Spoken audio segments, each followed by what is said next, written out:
今仔日是新历的8月初2，旧历的7月初5，礼拜二。好来看这个美国众议院的议长佩洛西确定要来台湾，因暗为马来西亚来起飞，10点半降落伫台北的松山机场。讲到时阵，佩洛西的行政专机一定会飞经过中国的南海。美国已经派出着雷根号航空母舰到南海要来护航。也毋过为着佩洛西的安全，无的确到时阵，这个飞行的路线嘛会驶过南海，照菲律宾的航道，为台湾的东部进入台湾。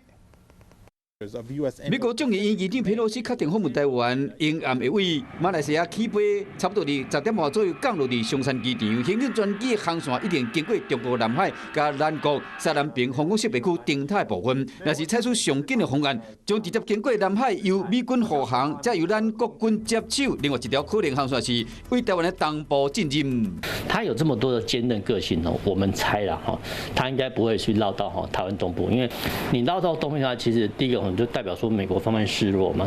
佩洛西的专机经过南海，加上中国军方的动作有够济，台海情势一触即发，专家认为关键伫战斗机飞行员。因为其实飞行员他们它的主动性比较强，如何克制在天空的飞行员，这是双方必须要做的一个决断跟克制。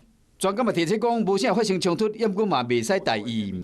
中国派遣军机来伴飞，说真的，其实这个不太可能发生。但无论如何，不管是美军还是我国的空军，他们都有做相关的借护的准备，这是一定要的。